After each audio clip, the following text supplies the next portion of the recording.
Merci, Monsieur Piron. Madame Dominique Orliac, pour le groupe radical, républicain, démocrate et progressiste.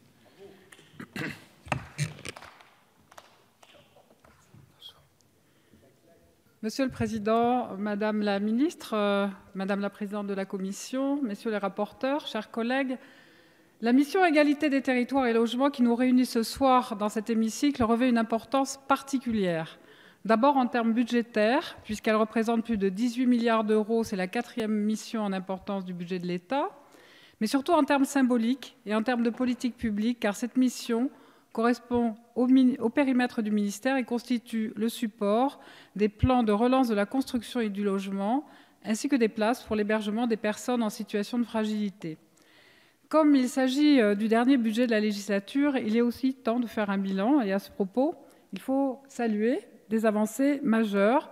Je pense par exemple à la création du Fonds national des aides à la pierre à l'initiative de Sylvia Pinel. Madame la ministre nous a présenté lors des débats en commission les modalités d'application de ces réformes. Elles avancent bien et nous nous en félicitons. Nous nous réjouissons également de l'évolution du secteur de la construction parce que depuis plus de 2 ans, les chiffres sont très bons cette année. Les mises en chantier de logements neufs sont en hausse de 7,4% sur un an. Les permis de construire pour des logements neufs ont bondi de 17,3%.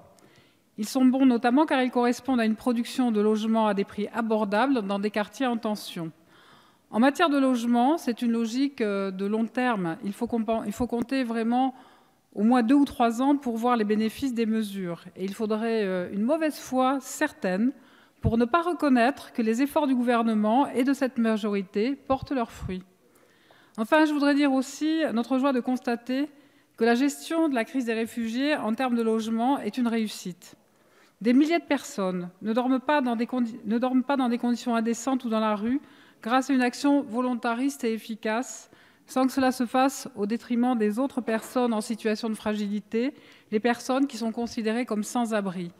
Et comme je l'ai souligné l'année dernière et en commission la semaine dernière, je veux une nouvelle fois dire avec force que, contrairement à une idée reçue, il n'existe aucune concurrence entre les personnes sans-abri et les migrants. Chacune et chacun d'entre eux bénéficie de plans gouvernementaux différents qui impulsent en effet une expansion du parc de logements financé sur le programme 177 et non une réduction du nombre de places. Chacune et chacun d'entre eux font l'objet de procédures, d'un accompagnement spécifique. Ce sont les logements sociaux vacants, les bâtiments publics et privés vacants ou inutilisés depuis de longues années qui sont mobilisés. Nous développons aussi des solutions d'accompagnement adaptées. L'accueil des réfugiés ne constitue pas un risque, mais une opportunité pour repenser le programme, au moins sur 2 aspects, sur le plan organisationnel et sur le plan budgétaire.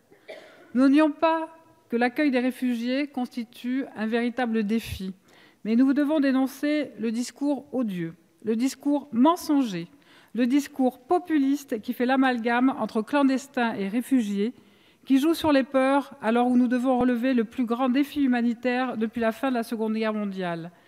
Et les députés du groupe RRDP considèrent qu'il relève de notre devoir et de notre responsabilité collective d'offrir des conditions de vie dignes à ces hommes et à ces femmes jetés par la guerre sur les chemins de l'exil. Ce sont des femmes et des hommes, des enfants qui ont tous droit au respect de la dignité humaine, qui fuient au péril de leur vie. Et la France ne doit pas trahir ses valeurs, celles de la République et des droits de l'homme. Au-delà des félicitations adressées au gouvernement, je veux aussi profiter de cette tribune pour rendre hommage aux associations, à celles qui œuvrent dans le secteur du logement, mais aussi à toutes les autres qui se sont fortement mobilisées pour subvenir aux besoins élémentaires des réfugiés. Je pense en particulier aux associations regroupant les professions médicales et paramédicales. Et nous devons aussi remercier toutes les Françaises et tous les Français, anonymes ou pas, y compris de nombreux élus de toutes les familles politiques qui ont démontré une profonde générosité et qui font l'honneur de la France. Et à l'inverse, je suis sincèrement désolée, parfois indignée, par certains élus de droite et de l'extrême droite qui ont un discours de rejet et veulent nourrir le sentiment d'insécurité. Chacun d'entre nous a dans sa famille ou dans ses proches une personne qui a des origines étrangères. La région Occitanie, par exemple, a été et reste une terre d'accueil des peuples au gré des drames de l'histoire, guerre civile, guerre mondiale, qu'on le veuille ou non, la France est une terre d'asile.